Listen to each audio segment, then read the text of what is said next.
5 अगस्त 2024 की वह तारीख जो बांग्लादेश कभी भूलने वाला नहीं है। साथियों, एक बड़ी ही दिलचस्प घटना, शेख हसीना जो है बांग्लादेश छोड़ करके भारत के लिए जो अगरतला है उसके लिए उड़ान भर चुकी हैं। ये डेट है कल की, यानी कि 5 अगस्त 2024 की। और आज आप इस वीडियो को देख रहे हैं जिसमें आपको पता होना चाहिए कि जो बांग्लादेश की प्रधानमंत्री शेख हसीना जी हैं, जो कि लगभग 15 सालों से ये सत्ता में थी, अब वो अपने पद पर इस्तीफा दे करके वो भारत की तरफ रवाना होली हैं। क्या इसके मायने हैं, क्या कारण है कि बांग्लादेश की प्रधानमंत्री शेख हसीना अपना देश छोड़ने को मजबूर हो गई? अब यहां पर कौन सरकार संभालेगा, सत्ता किसके साथ आएगी, किसके हाथ आएगी? आपसे पूछा जा सकता है कि ये बताइए, फिर जो अगर आप यूपीएससी की तैयारी कर रहे हैं तो आपसे प्रश्न बनेगा कि बताइए बांग्लादेश के नए हालात पर जो है भारत पर टिप्पणी करना है आपको, भारत पर क्या असर होगा, क्या सुरक्षा व्यवस्था होगी, भारत के संबंधों पर इसका क्या प्रभाव पड़ेगा? तो बड़ी सारी बातें हैं जो हमको यहां पर आज देखनी है, जाननी है। तो यहां पर मैं थोड़ा सा दिखाना चाहूंगा कि बांग्लादेश के साथ हुआ क्या। यहां पर आप इस वीडियो को एक बार जरा देखिए मेरे साथ में और बताइए कि ये क्या हालात अगर किसी देश के साथ अगर हो जाते हैं तो उस देश का क्या हाल होगा। जैसा कि आप इस वीडियो को देखिए, ये देख सकते हैं आप, बांग्लादेश की जो प्रधानमंत्री हैं वो यहां से भारत की तरफ रवाना होली हैं, है ना। ये वीडियो आपको वायरल है, काफी सारी चीजें हैं। यहां पर कहा जा रहा है कि शेख हसीना जो है बांग्लादेश की प्रधानमंत्री अपनी पद से इस्तीफा देकर के अपनी सिस्टर शेख रेहाना के साथ जो है वहां से निकल ली हैं। क्या क्या बातें हुई हैं यहां पर, इस बात की पुष्टि अगर करें तो आपको पता होना चाहिए यहां के जो आर्मी चीफ हैं, जिनका आप सब जानते हैं नाम जनरल वकार उज्जमान है, उन्होंने जो है अपनी बात को रखते हुए मीडिया के सामने उन्होंने अपनी बात को रखते हुए बताया कि यहां पर उन्होंने कहा कि पीएम जो हसीना के देश छोड़ने के बाद आर्मी चीफ जनरल वकार उज्जमान ने मीडिया को संबोधित करते हुए कहा है कि बांग्लादेश में एक अंतरिम सरकार जो है गठित कर दी जाएगी। हालांकि यहां पर किसी को परेशान होने की जरूरत नहीं है, ऐसा वो लोग कह रहे हैं। उन्होंने बताया कि इसके लिए अलग अलग जो है पक्षों से बात भी की जा चुकी है। आर्मी चीफ ने देश को संबोधित करते हुए लोगों को शांति बनाए रखने की अपील की है और उन्होंने यह भी कहा कि सैन्य प्रमुख ने कहा कि बांग्लादेश में आंदोलन में जो लोग मारे गए हैं उनके साथ इंसाफ होगा। यहां पर अगर आप इनका वीडियो देखना चाहें तो ये देख सकते हैं। हालांकि आवाज जो है आप तक नहीं पहुंच पा रही होगी, लेकिन आप ये वीडियो यहां पर आप देख सकते हैं।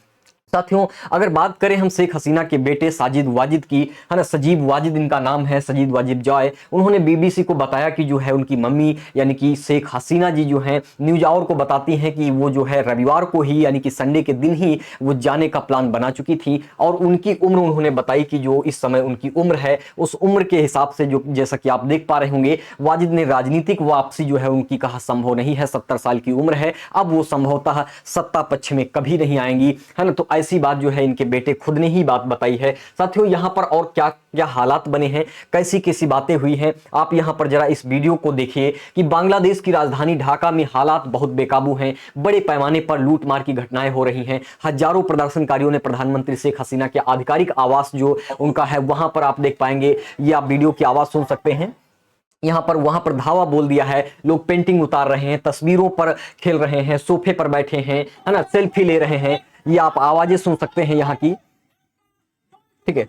कितना गंदा माहौल बना हुआ है बांग्लादेश में, कैसी कैसी बातें हो रही हैं आप देख सकते हैं। ये शेख मुजीबुर रहमान जो कि इनके पिता हैं, जो बांग्लादेश की इस समय पीएम थी, उनका जो है उनके पिता हैं, उनकी फोटो को, उनकी जो वहां पर स्टैचू लगा हुआ था उसको किस तरीके से, यहां पर आप वापिस एक बार देखिए कि ये एक आदमी है यहां पर चढ़ करके किस तरीके से इसको नुकसान पहुंचाया जा रहा है। ये देखो हथौड़े या कुल्हाड़ी से लेकर के फोटो को काटने की, स्टैचू को काटने की कोशिश कर रहा है। यहां पर ऐसी अजीब सी घटनाएं हुई हैं, आगजनी की घटनाएं देखने को मिली हैं। कई सारी बातें हैं जो आपको देखनी है, जो आपका दिल जो है दहला सकती हैं। यहां पर आप देखेंगे महिलाओं रिक्शों के साथ में कई सारे लोग निकल रहे हैं। ये वीडियो आपके लिए काफी इंपॉर्टेंट हो जाती है क्योंकि यहां पर आप देखिए, पहले छात्राओं के जो छात्र छात्राओं के नेता लोग हैं उन्होंने कहा कि हम ढाका तक जो है अपना लॉन्ग मार्च करेंगे, है ना। वाहन पर आप देखेंगे कई सारे लोग हैं, वहां पर लड़कियों सहित यानी कि महिलाओं सहित कई सारे लोग हैं जो कूच कर जाते हैं। यहां पर आप देखेंगे जो आपका शाहबाग शहर है, वहां पर आप देखेंगे कई सारे विश्वविद्यालय कई सारे पार्क बने हुए हैं। यहाँ पर आप देखेंगे पुलिस की मौजूदगी थी, आर्मी की मौजूदगी होने के बावजूद भी कोई कुछ नहीं कह रहा है। यहाँ पर आप देखेंगे ढाका के केंद्रीय इलाके में बड़े पैमाने पर जो है आगजनी की घटनाएं देखने को मिल रही हैं।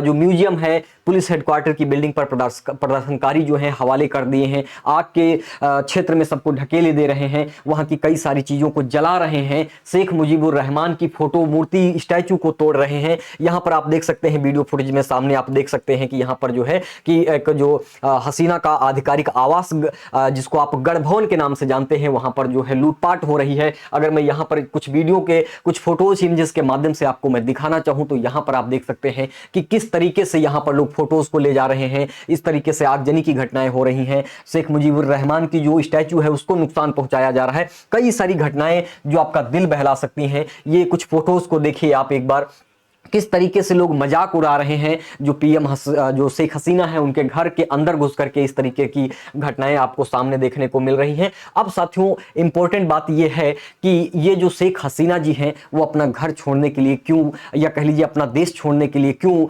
ऐसा उनके साथ क्या हुआ, कौन सी ऐसी बात को लेकर के हुआ। तो आपको बताता चलूं साथियों, 1971 में जब आप सब जानते हैं जंग छिड़ी हुई थी पाकिस्तान के साथ में, आप सब जानते हैं उस समय क्या हुआ था। यहां पर आप देखेंगे 1971 में जो आजादी के समय पर स्वतंत्रता सेनानी थे, उन लोगों को क्या है, उन लोगों को, उनके रिश्तेदारों को, उनके पोतियों को, उनके पोताओं को जो है सिविल सर्विसेज की नौकरियों में जो ऊंची आरक्षण की जो बड़े पदों पर नौकरियां हैं उन पर जो है 30% जो है वहां पर आरक्षण प्रदान किया जा रहा था बांग्लादेश में, जिसको लेकर कई बार जो है आप देखेंगे यहां पर मुद्दे उठाए जा चुके थे। हालांकि आप देखेंगे यहां पर लिखा हुआ है, मैं पढ़ देता हूं, सरकारी नौकरियों में 1/3 पद उन लोगों के बच्चों के लिए आरक्षित रखे गए हैं जिन्होंने देश मुक्ति, आप देख रहे हैं यहां पर संग्राम यानी साल 1971 में जो है युद्ध में शामिल हुए थे, उन सभी को जो है यहां पर जो है आरक्षण दिया जा रहा था, जिसको लेकर के आप देखेंगे यहां पर कई सारे विद्रोह भी हुए थे, ऑलरेडी हो चुके थे। उसी को लेकर के सरकार ने बाद में इसको सुप्रीम कोर्ट के आदेशानुसार जो है यहाँ की शेख हसीना जी ने इसको मान भी लिया था, लेकिन उसके बावजूद भी यहाँ पर छात्रों ने जो है लोगों की घायल जो हुए उनकी इंसाफ की मांग कर रहे थे। बढ़ते विरोध और प्रदर्शनों के और हिंसाओं को देखते हुए यहाँ पर आप देखेंगे जो शेख हसीना जी हैं उन्होंने कहा कि हम बात करने के लिए तैयार हैं, हमको किसी तरीके की कोई लड़ाई नहीं चाहिए, कोई जो है यहाँ पर हिंसा नहीं चाहिए। लेकिन आप देखेंगे उनके प्रस्ताव को ठुकरा दिया जाता है, शेख हसीना की कोई बात नहीं सुनता है, लोग आगे बढ़ जाते हैं, विरोध होता है, पुलिस स्टेशनों पर आग लगा दी जाती है, सरकारी इमारतों में आग लगा दी जाती है, व्यवस्था पूरी तरीके से बहाल नहीं हो सकी। यहां पर कई सारे पुलिसकर्मी भी उपस्थित थे, हालांकि कोई कुछ नहीं बोलता है, सारी घटनाएं होती रहती हैं, दर्जनों लोग मारे जाते हैं, कई लोग पुलिस की आप देखेंगे गोली से भी घायल होते हैं, जिसके कारण और ये बात आगे बढ़ जाती है। अब यहां से एक मेन मुद्दा जो आपके लिए खास इंपॉर्टेंट है कि आखिर बांग्लादेश में एक जो रिफॉर्म आंदोलन है, जिसको कोटा सुधार रिफॉर्म आंदोलन बोलते हैं, कोटा रिफॉर्म आंदोलन या कोटा सुधार या कोटा आप देखेंगे रिफॉर्म मूवमेंट के नाम से आप इसको जानते हैं। आपको मैंने बता रखा है कि 30% नौकरियां जो है स्वतंत्रता सेनानियों के लिए आरक्षित की गई थी, लेकिन आप देखेंगे 1997 में है जो सरकार है स्वतंत्रता सेनानियों के बच्चों को भी कोटा देती है, 2010 में स्वतंत्रता सेनानियों के पोता पोतियों के लिए भी इसको जो है आगे बढ़ा देती है, और इसी को लेकर के 2018 में जो है इसके खिलाफ जो है देशव्यापी आंदोलन होता है। और बाद में आप देखेंगे यहां पर जो 5 जून 2024 है वहां सुप्रीम कोर्ट के आदेशानुसार जो है यहां पर चीजों को ये शेख हसीना जी मानने के लिए तैयार हो जाती हैं, लेकिन वहां के लोग कहते हैं कि हम अब इस बात को मानने के लिए तैयार नहीं है, वो और आगे कूच कर जाते हैं, आगे बढ़ जाते हैं। और आप देखेंगे यहां पर इतना ज्यादा बवाल होता है कि यहां पर आप देखेंगे अगर फैसले की बात करें तो अधिकांश कोटे को सरकार ने वापस ले लिया, उसके विरोध में भी आप देखेंगे आगे भी विरोध प्रदर्शन जारी रहा, छात्र जो मारे गए, घायल जो हुए, उनकी जो है इंसानियत के लिए इंसाफ की मांग कर रहे हैं। और आप देखेंगे यहाँ पर कई सारे नेता लोग भी इनके साथ में आए, लेकिन आप देख रहे हैं कि यहाँ पर कोई कुछ सुनना नहीं चाह रहा है। छात्र छात्राओं ने जो है इस प्रस्ताव को ठुकरा दिया है। पीएम हसीना ने विद्रोह प्रदर्शन के दौरान कई पुलिस स्टेशनों और सरकारी इमारतों में आग लगने की व्यवस्था बहाल करने के लिए पिछले महीने सारी चीजों को बुलाया था, पुलिस को बुलाया था, लेकिन यहां पर किसी भी तरीके की कोई बात सुनी नहीं जा रही है। साथियों और मैं यहां पर आपको बता दूं अगर आप देखेंगे तो इसी हिंसा प्रदर्शनों के बीच जो है शेख हसीना एकदम से डिसाइड करती हैं, एकदम से क्या वो संडे को ही डिसाइड कर लेती हैं। उनके बेटे बताते हैं, अभी मैंने आपको दिखाया था कि वो जो है देश को छोड़ रही हैं और देश को छोड़ करके अपनी बहन के साथ जो है वो निकल जाती हैं। आपको बताता चलूं ये 2009 से अब तक जो है प्रधानमंत्री थी हमारे बांग्लादेश की, लेकिन अभी जो है यहाँ पर अब सरकार जो है वो नहीं है। अब जो सरकार है वो सेना की है। सेना ने अपने इसको कहा है कि हम अंतरिम सरकार का गठन करेंगे, और जब तक अंतरिम सरकार गठित होती है क्या क्या यहाँ पर और घटनाएं हो जाती हैं भारत के लिए, ये सबसे बड़ी बात होगी। क्योंकि भारत के साथ आप जानते हैं, अगर मैं यहाँ पर थोड़ा सा बात करूं तो शेख हसीना और बांग्लादेश के जो छोड़ने से यहाँ पर भारत पर असर पड़ने वाला है, काफी गंभीर असर होगा। आपके लिए ये सबसे इंपॉर्टेंट फैक्ट यहीं से बनेगा कि क्या क्या असर हो सकता है। साथियों मैं आपको बताता चलूं कुछ बातें हैं। आप देखेंगे जो भारत का और बांग्लादेश के साथ रिलेशन है वो यहाँ पर मैंने आपको समझा दिया है कि भारत और बांग्लादेश के बीच पिछले 53 सालों से द्विपक्षीय संबंध है। पिछले साल नई दिल्ली में हुए G20 सम्मेलन में आप देखेंगे बांग्लादेश की जो शेख हसीना है उनको काफी जो है यहाँ पर तवज्जो दी गई थी। और एक बात बता दूं कि यहाँ पर दो पार्टी है, एक बांग्लादेश की आवामी लीग पार्टी जिसको हैंडल कर रही थी शेख हसीना, और बांग्लादेश में एक और विपक्षी पार्टी है जिसको बांग्लादेश नेशनलिस्ट पार्टी यानी BNP बोलते हैं, जिसकी हेड है खालिदा जिया। और इन्हीं को लेकर के आप देखेंगे यहाँ पर 15 सालों से बांग्लादेश जो शेख हसीना है बांग्लादेश की, वो जो है आवामी पार्टी से थी, जिनको प्रधानमंत्री चूंकि आवामी पार्टी से थी, ये नेशनलिस्ट है, तो यहाँ पर जो है सरकार इनको काफी सपोर्ट करती थी बांग्लादेश को। जो हमारे नरेंद्र मोदी है इनके साथ काफी अच्छे रिश्ते भी थे भारत के साथ में, तो यहां पर जो है अब रिश्ते बिगड़ने की पूरे चांसेस बन रहे हैं। तो आप देख पा रहे होंगे कि कितनी सारी बातें हैं। सुरक्षा के लिहाज से अगर आप देखेंगे तो यहां पर भारत के साथ 4096 किलोमीटर की जो है यहां पर सीमा रेखा लगती है। अब अंदाजा लगाइएगा कि जो यहां पर जो बांग्लादेश की जो मैंने यहां पर आपको एक यहां पर आप देख सकते हैं, मैंने यहां पर आपको बता रखा है। यहां पर आप देखेंगे यहां पर भारत में बांग्लादेश की शेख हसीना सरकार को जो है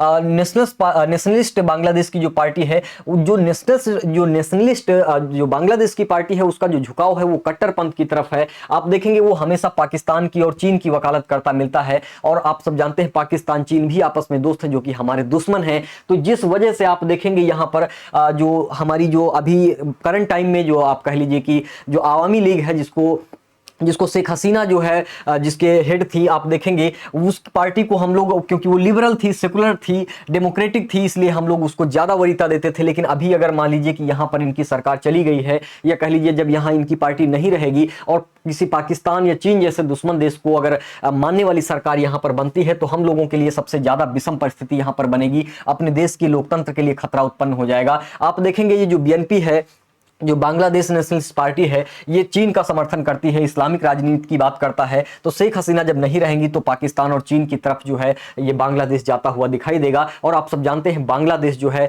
भारत के जिस क्षेत्र में आता है उस हिसाब से अगर यहाँ पर चीन और पाकिस्तान का प्रभाव बढ़ता है तो भारत के लिए ये काफी मुश्किल की बात होगी, काफी अजीब परिस्थिति यहाँ पर क्रिएट हो सकती है। और यही वजह है, आप देखेंगे यहाँ अगर कमर आगा की बात करें तो वो बताते हैं कि शेख हसीना जो है चीन के साथ और भारत के बीच में संतुलन बनाकर हमेशा रखती थी, लेकिन अब यहां पर इस संतुलन को कैसे मैनेज किया जा सकेगा ये बात आपके लिए कठिन हो जाएगी, भारत के लिए विषम परिस्थिति बनेगी। तो ये यूपीएससी की दृष्टि से आपके लिए बहुत, यूपीएससी की परीक्षा की दृष्टि से काफी इंपॉर्टेंट हो गया है। तो आप देख सकते हैं यहां पर मैंने सारी बातें आपको बता दी हैं, जिस तरीके यहां पर घटनाएं देखने को मिली हैं वो भी आप देख रहे हैं। बांग्लादेश की जो प्रधानमंत्री हैं शेख हसीना, अब वो देश को छोड़ चुकी हैं, देश छोड़ करके वो भारत आ चुकी हैं, भारत के अगरतला की साइड वो आ चुकी हैं, यहां पर अपने जहाज में बैठ करके। यहां पर मैंने आपको वीडियो भी दिखा दिया है इस तरीके से। तो ये काफी विषम परिस्थिति है, आगे देखते हैं क्या हालात बनते हैं। तो सभी साथी जुड़े रहेंगे, जब हम नेक्स्ट किसी सेशन पर बात करेंगे तो फिर वहां पर आप जरूर आइएगा, क्योंकि वहां पर हम लोग बात करेंगे कि आखिर और क्या क्या समस्याएं क्रिएट हो सकती हैं। किसी नए मुद्दे के साथ हम अगली बार पुनः लाइव होंगे,